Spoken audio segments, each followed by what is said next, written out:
6h30, 9h, la matinale.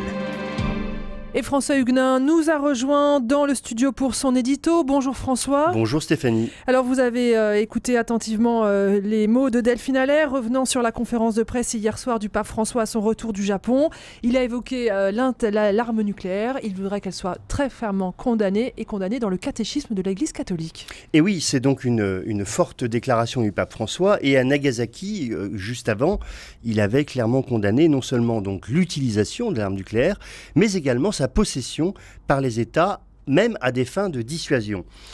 Cette prise de position du pape, il faut le dire, va plus loin que la parole habituelle de l'Église sur la question, mais elle ne saurait complètement nous surprendre, parce qu'elle est finalement assez logique.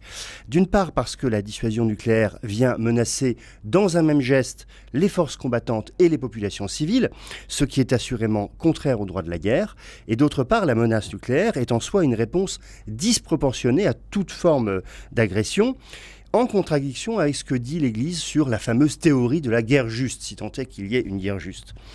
Les spécialistes ont beau jeu de rappeler que les doctrines de la possession nucléaire, de la dissuasion nucléaire ont évolué en passant notamment de la théorie des représailles massives, genre je bousille tout, à celle de la riposte graduée qui préconise un emploi progressif de l'arme nucléaire. On peut pourtant être sceptique sur la véritable graduation de cette menace, d'autant qu'il paraît impossible d'utiliser l'arme sans que les populations civiles en soient les principales victimes. Reste un argument beaucoup plus difficile à contrer par les temps qui courent. C'est celui de l'inquiétude de voir des pays liés au terrorisme islamiste posséder l'arme nucléaire.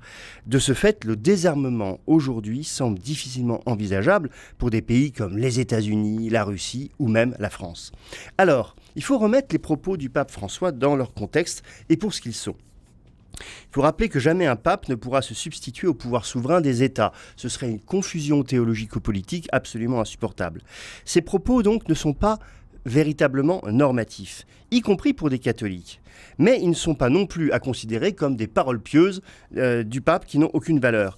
En effet, François incite les dirigeants du monde entier à abandonner les armes nucléaires dans un processus de concertation mondiale.